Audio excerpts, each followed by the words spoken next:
Like, that is a hoodie that's designed to look crispy. You like a rough and tumble hoodie. Yeah, I like a hoodie like this. You like a hoodie you can work out in. That's what I'm saying. I like something that's made to look vintage already. Because at that point, you're like, it's low maintenance. Like that thing, if you start to like pit out in it, you're like, fuck, I'm ruining my sweatshirt right now. You know what's crazy? I sweat in every gland of my body except my pits. Really? I never. Yeah. It's You'll not never a problem catch me. area? Yeah. You'll never catch me with pit stains or BO. Interesting. I just have a lot of sweat. And How's it's your- cum. It's like 50-50. But Sweat and cum? yeah, that's why so much of it comes out. What's your crotch looking like aside the cum? You got a sweaty crotch? I mean, it's not like Miami, Florida sweaty, but it's It's not especially sweaty. no. It's like Okay. Myrtle Beach sweaty. I didn't know if it was like dry like your pits. No, it's not. No, my pits are Joshua Tree. Really? Yeah, I was there's just there, tumbleweeds actually. down there, dude. Dude, It's not. Yeah, is a Joshua tree a palm tree? that it looks that way. It does look that way. I was driving out there and I'm like, these are pretty fucking. You know what? They're not finished yet. Let's Somebody steer finish in these a new. trees. It's too early to use the R word in Well, the it's episode. done, dude. I mean, I stayed in Joshua Tree the day before I moved here. Like when I drove out here. Yeah, it's a that cool was picture. Like my You last doing day. a little Zen downward dog, not downward dog, crouching tiger. Dude. Yeah, I did some peyote and then I burned down a Republican headquarters in Joshua Tree. No, I didn't do that. No, it's cool though. The thing that the real selling point of Joshua Tree is being there at night. The Yeah. trees are stupid. Trees are stupid. An unobstructed view of Heaven's Gate. That's what's up. That's what you pay for. Yeah, if you're there during the day, it's kind of cool to look around at the mountains. You know what? It does kind I of liked it. I did too. I liked it. It's kind of feels like Mars part of it. Like if you go deep into like the actual, you can just drive. You can just kind of start driving out there. It's Can very you? yeah. It's very weird because like Because it's flat. yeah. Well, like there's like partially because so many of it's just dirt roads. You know what I mean? So then you start wondering like, I didn't do any hiking or anything yeah, active. whatever. Fucking. I think I'm kind of done with hiking, dude. Oh, that's interesting. Well, I'm not. I'll do it, but like, actually, I was with my friend and she said she's like, it's just walking in dirt. And I'm like, yeah, we don't admit it, but it is. Yeah, I mean, I guess that doesn't take away from the selling point though. It is interesting. It's like, okay, I'm into it. I like it. I like doing it. I don't understand how anyone could be crazy about going on hikes. You know what I mean? Like, you're not gonna, like, going to a water park.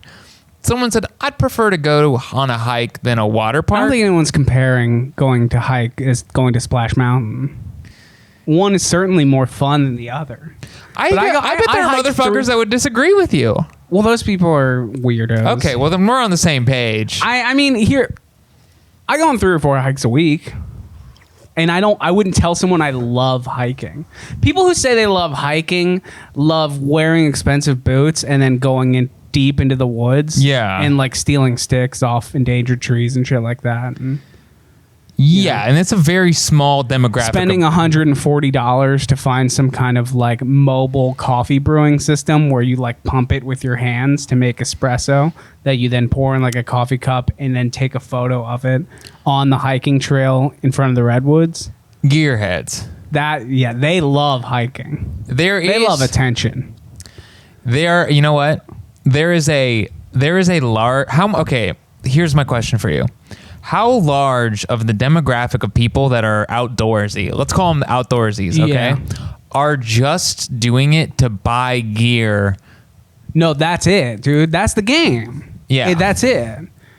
I think someone could correct me if I'm wrong here. I think the Mondo dad who has every kind of camping equipment known, on God's green earth, it's like baseball cards. It's like, do you need a purifying mobile machine to turn your piss into clean drinking water? Yeah, maybe. If all hell breaks loose, yeah, maybe. Right. But, what's the first thing when someone new comes to that guy's house, what's the first thing he's doing? He's going in the garage. He's like, yeah, I just got this in. So, Open your mouth. Drink my piss. yeah, drink my piss. I've been drinking Mountain Dew all week. I haven't drank a glass of water in 2 months just to use this bad boy. Don't need it. Try it out. Don't need it. Drink my piss. You won't even know it's piss. Cancer, but nonetheless, my last 2 months, they were like, what do you want to do? I'm like, I'm going hiking. I'm going out in nature. I mean, our hikes here are not like the same though. You just kind of see smog if you hike during the day. Like at Runyon. Although I shouldn't say that. Dude, we got the best. Yeah, I shouldn't say that. I'm being a bitch. Because I went to Runyon at sunset last week. Mm-hmm. And you ever see... This is the gayest thing I've ever said in my whole life. You ever seen the moon and it's literally breathtaking? Like, I literally came up, the little ridge at the top. This sounds like I've been sober, like, it for is 6 weird months. Hearing that and, come from you. It's like the day I got my 6-month chip. This is me talking about the day, like how I went hiking that day. No, I just, how you get to the top and then you go over and you see everything. Mm-hmm. And the moon was huge. It was just bonkers. It was a big old ball of cheese. And I was like, I was like, wow. Yeah. For a second, then I move on. Took your breath away, huh? My breath was already gone. See, I'm the fattest person who hikes Runyon. Did you really have an experience where you were like, it was a bit, it physically made you feel a type of way? I stopped for a moment and I enjoyed how nice the moon looked. Because of course the sky was like, pink and blue. Yeah. And I was like, wow, that's nice. And I just stood there and I just looked at it for like 5 minutes. I was high, but Yeah, I get that. I have that all the time. Yeah, I can appreciate a nice view. Then like just put the gun in your mouth already. Like if you can't. No, I know it's weird. Like such the duality of life that like everything I just said was kind of gay, but also like if you don't feel that way, man. But also if you don't feel that way, then like just stop. If you're not gay, are you doing? Stop living. You can't enjoy it. It's like, dude, you know who the most insufferable people are?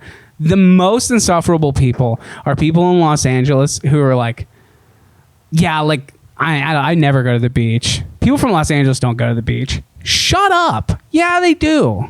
People, like, if you can't enjoy just, like, going looking into the vast ocean. Yeah. It's like brain cleaner. You know what I mean? Yeah, for sure.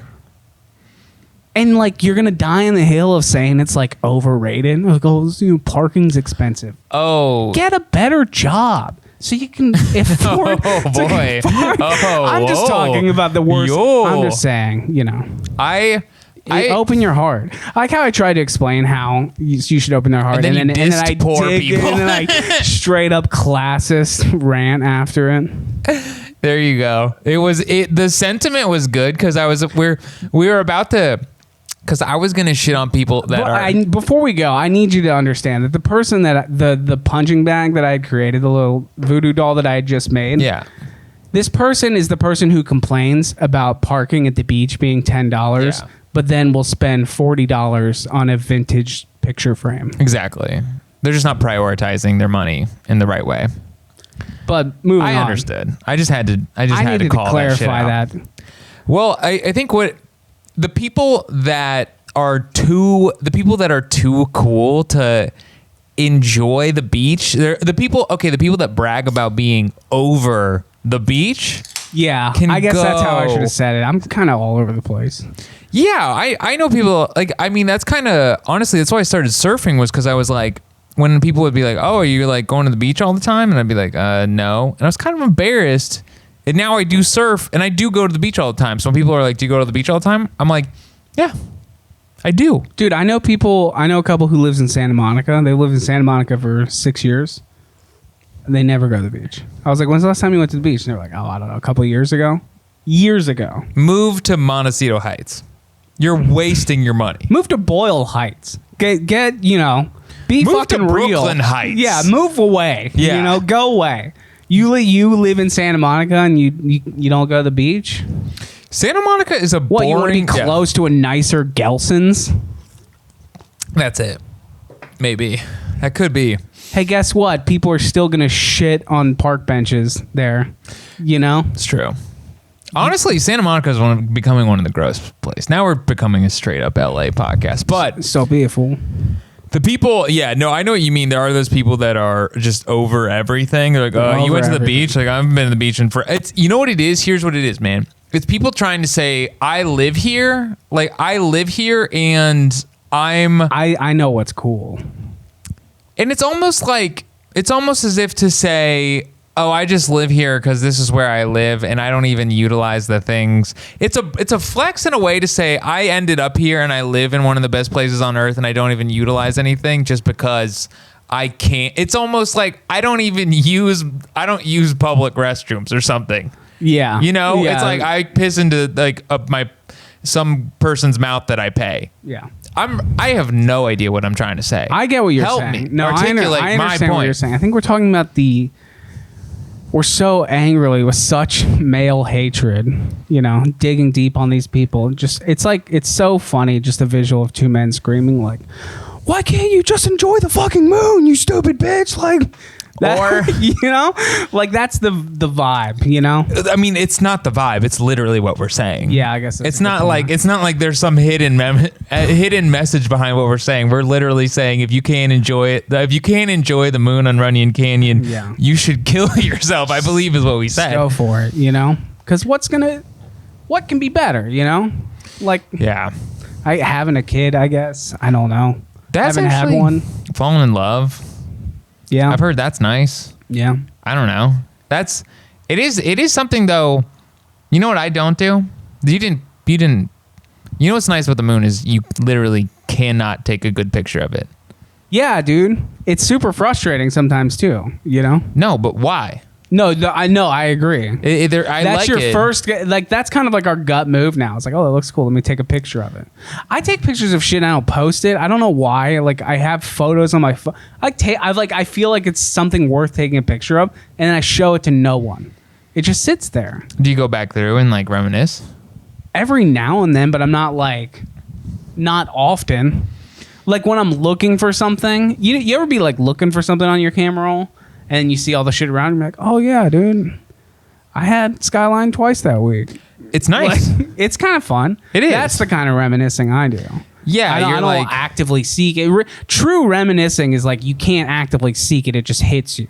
It's like you notice something, like the color, you know, of a house or something. Oh, so you say you can't go looking for nostalgia? Yeah. Really? Yeah, that's why people burn out and get depressed. Is because you look for nostalgia instead of it finding you. Oh, that's the natural way. That's the way of ZP. I see what you're saying because sometimes I'll have. You're right with the camera roll. That is sad. I think that's like the difference. Like in terms of like, I don't know, who the fuck am I, right? I'm no psychologist, but I think that's what makes people sad is when they like go to look for their yearbook or something, or like try to go find. They like try to find something that'll make them feel like how they felt in the past. But it really only works if you're it just randomly comes upon you. Like you hear like a song comes on that brings back a memory. Yeah. You know? That's the only time it really works. Dude, I'll be honest. Nostalgia makes me sad. I know. That's what I'm saying. I'm saying even when nostalgia reveals itself to me, I get bummed out. But it's like a better kind of sad. It's not. It is. It's a melancholy sad. sort of. It's not pathetic sad. Yeah. It's not me going to the gathering of the Juggalos when I'm 46.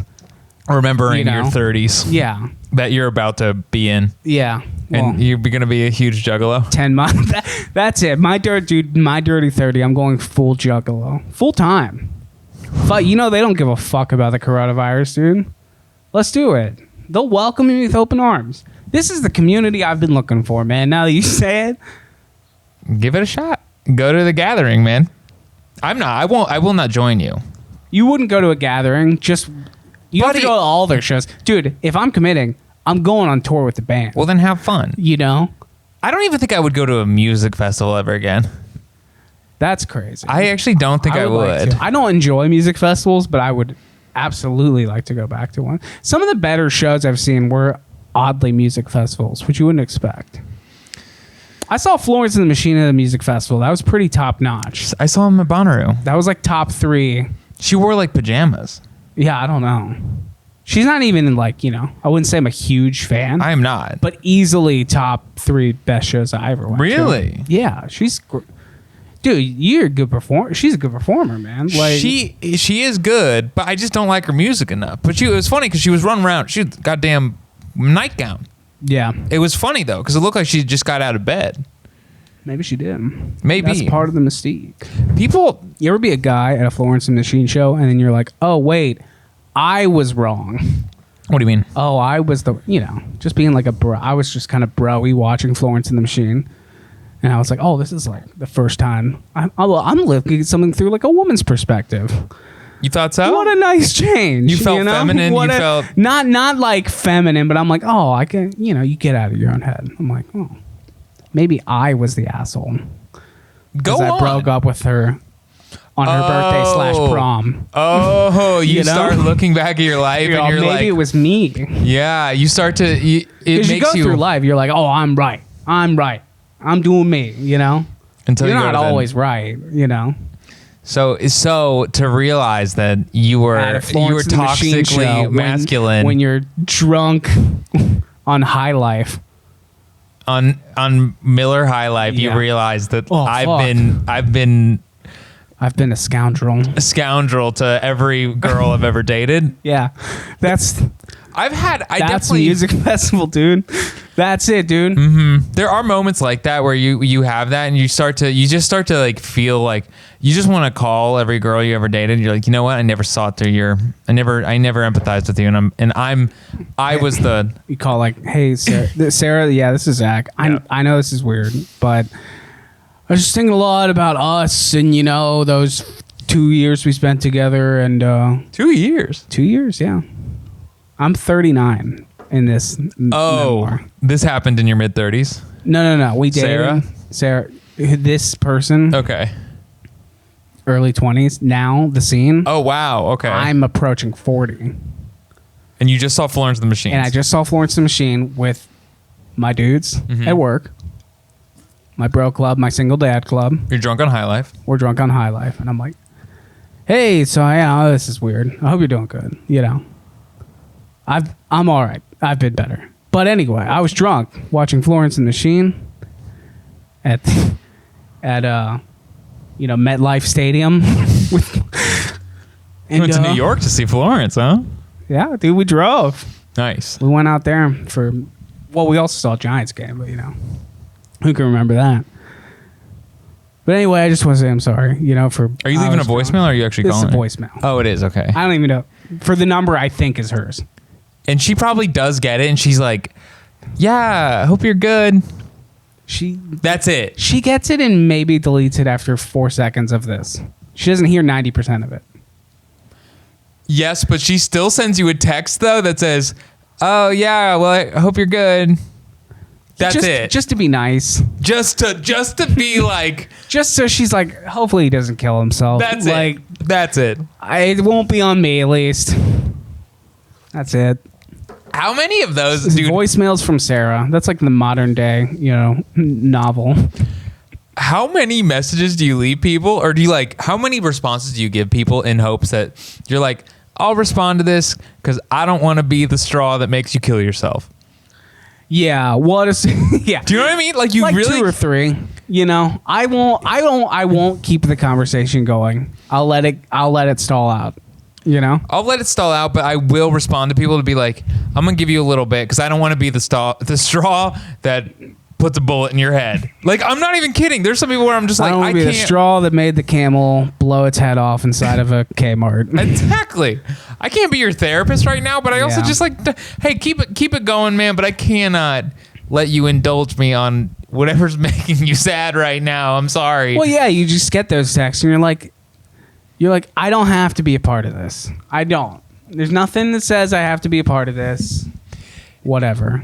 And it's also to me, I get those texts sometimes, or I get a call or something, and I'm like, you're calling me? Yeah. You don't have anyone better than me? Yeah, I mean, that's weird. I don't even, yeah, you're like, this sucks because I'm a loser. Yeah. Well, I'm like, you don't even know, dude. In your head, I'm still cool. Oh yeah. Somehow. You call me because you're like, here's a guy that's gonna empathize and listen to me. Yeah. Like if you called me, I'd be like, you're okay. I'm like, this is a good call because I'm a good friend of yours. If you need to talk to someone, you can talk to me. But if it's like some guy I went to college with like 6 years ago and he's going through a rough time, I'm like, hey man, you should have developed more meaningful friendships since me because I haven't thought about you in 6 years. Yeah. Good luck with this. And I honestly. It's like trying to play catch with your son after you neglected him for years and years and years, you know? Yeah, exactly. He's like, you can't when just he's do like this. 17 and he's about to join the army probably, you're like, well, let's go play catch. And he's like, it's too late. It's too late. So too late, Dad. I'm not, you think you're grabbing like the last part of the rope before you fall. But calling me was actually the part where you hit the ground. Right. You're like, when I was 12 years old. Doesn't that suck? And your son's like, when I was 12, 5 years ago, there was a moment where you could have grabbed the rope. So 5 years ago, that ship sailed. You were a neglectful father for so long. You had one moment where we could have played catch when I was 12, and you blew it then. You gotta. What are you gonna do, man? Dude, it's the thing. If you're gonna be and the cats and the. If you're gonna be a dad, if you're gonna be a dad, you gotta just be a dad. You gotta go hard at being a dad. Yeah, of course, dude. You have to be a nerdy dad. Like, really, don't half-ass. You can't. Yeah. Or you'll just live this sad dad life. Yeah, dude. Yeah, where you're just not. You really, hitting a hole in one on any facet of it. No. No, you're just sad dad who's still like, you can't. We got a show this week. And you're like, dude, come on. You just wish he would have got it together a tad bit sooner. Even your son will feel bad for your son is like, yeah, my dad is like, I don't really need him anymore. I already have like my stepdad's pretty cool, but my dad's still out like trying to get laid on Tinder. Like, dude, the apex, like the center point of the infinity symbol of like male life. It's when the son starts getting more pussy than the dad. And they're both like out trying to get it. And they're both, yeah, dude. It's when the dad I'm imagining the dad from Boyhood, Ethan Hawke. Did you ever see that movie, Boyhood? So boring. That might be one of my favorite movies, dude. I don't like Richard Linklater. I love Richard Linklater. I'm a simp, dude. I like it. I don't like Days Confused. All those Before movies, those are pretty good. I didn't see any of those. But anyway, let's talk about sad dads. We can do it. Dude, that's his whole career, dude, is sad dads. That's the link. It is because that Dazed and Confused, and then what was that one? Everybody Wants Some? Yeah. I got halfway through that movie, and I'm like, this is just an old man talking about how he used to get pussy, dude. That's what I'm saying, dude. That's why I brought up the link. It's embarrassing. Yeah, I guess that it movie, yeah. He's in that movie, I remember I used to play baseball and get pussy. Yeah, not no more. And then I'm like, dude, be more interesting. Be a more interesting dad. If your best stories of times you threw a baseball and got laid, have better stories to tell your children. Yeah. Go to the Grand Canyon. Go to the pyramids. Hell yeah, dude. Do something, man. Go join the army. Pull an Evel Knievel and jump the Grand Canyon, dude. Like, be interesting to your children. Go fight in Kuwait. There you go. Go be in Desert Storm. Be a hero. Be Chris Kyle. I feel like... My neighbor's pulling in here. Nobody can hear. I feel like... do you feel like you're going to be... I think I'm going to be like a cool, interesting dad. I think that every single dad of all time has said this. We're not going to... Do you think you're going to be a dork? All of them. I think the Ned Flanders of the world have said it. I think cool Ethan Hawke from Boyhood, who's like, yeah, you can smoke weed, it's cool, but like, you just got to be responsible, man. Like, don't let it kill your motivation, dude. Don't let it happen. It's fun for a while, but it's not fun forever. Is that what Ethan Hawke says in that movie? I mean, more or less.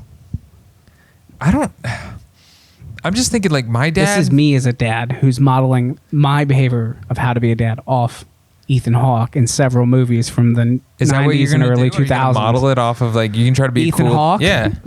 Why not? I'm gonna model as good as anyone. He seems clean. He never got hit. I'm gonna model mine after Ethan Hawke in Training Day.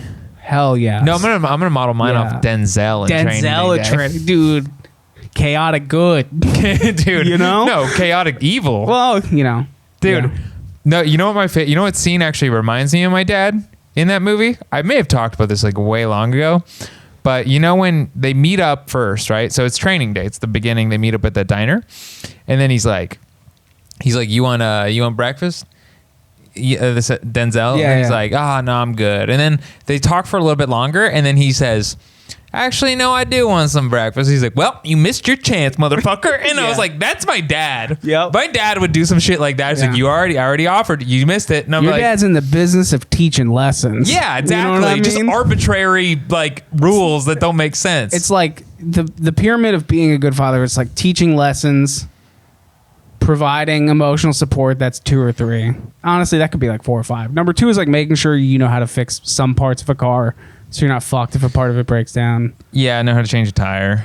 Here's how to throw a ball at something in case someone wants to kick your ass. I never got that from my dad.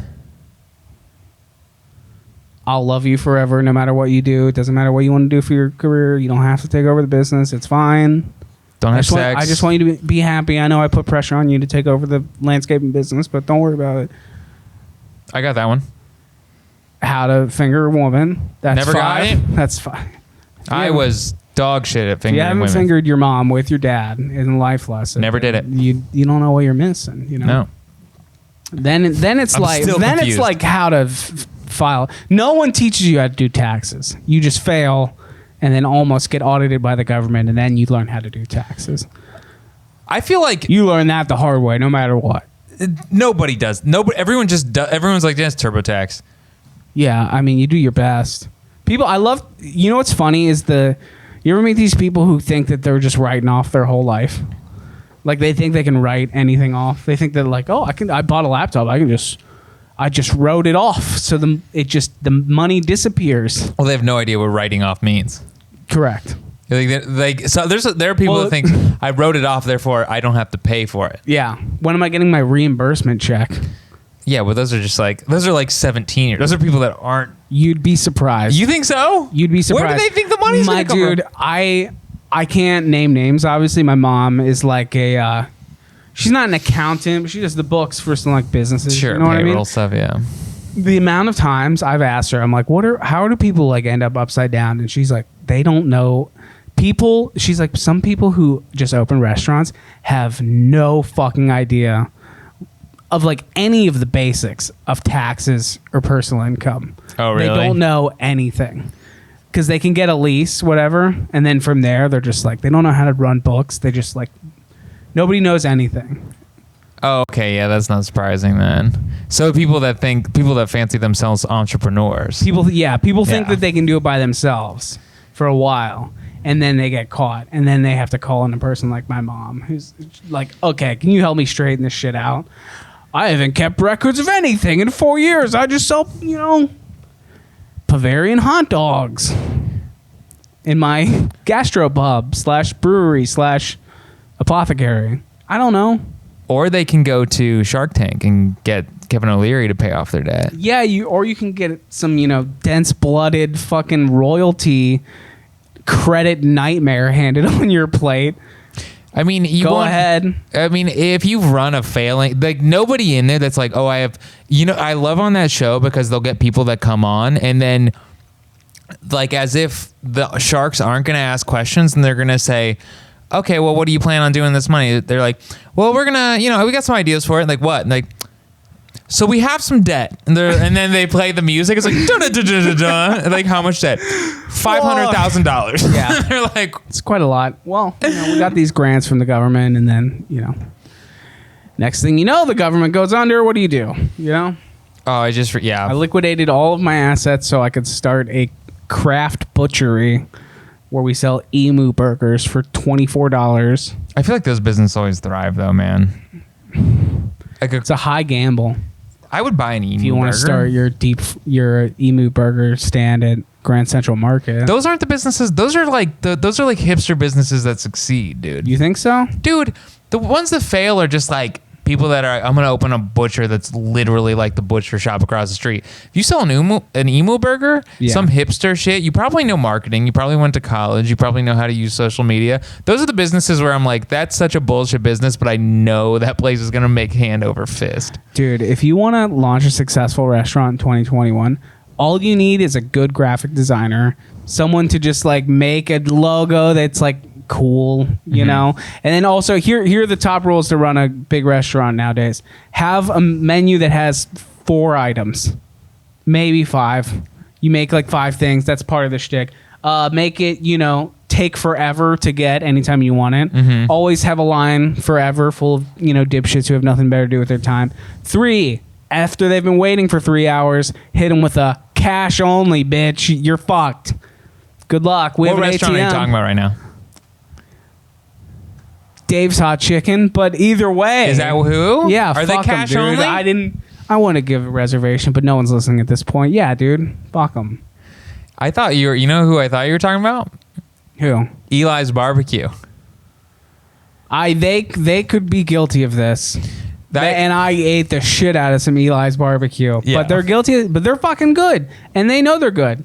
And it wasn't expensive. That barbecue wasn't expensive. It was very cheap. You go down the road and you can let, you know, Montgomery Inn fuck you in the ass for $70 so you can impress your parents. Or you could go down to Eli's, wait forever in this stupid line, and then you get in there and like your item, like most places will give you like an item thing. This place gives you a vinyl copy of Miles Davis, you know?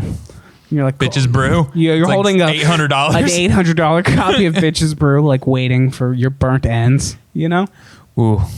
Yeah. Take me back. Those places are the places. Fuck. That place you just What described. I'd though. give to be holding a copy of Bitches Brew waiting on my burnt ends right now with my whatever. What I was going gonna to say though is those Mountain places. Dew sauce. Those places are the best. Those places where it's like they have 4 things on the menu. You gotta wait forever. It's cash only. They know they're good. Those places like they end up being the best places to eat. Yeah, because they only fuck with one thing. They're not like Cheesecake Factory, which Joey, you know, sent into bankruptcy by pumping and dumping his stock. Right, and I don't care. They don't have 70 goddamn items on the menu. Dude, there are 16-year-olds working the line at Cheesecake Factory who should be in fucking Gordon Ramsay's restaurant.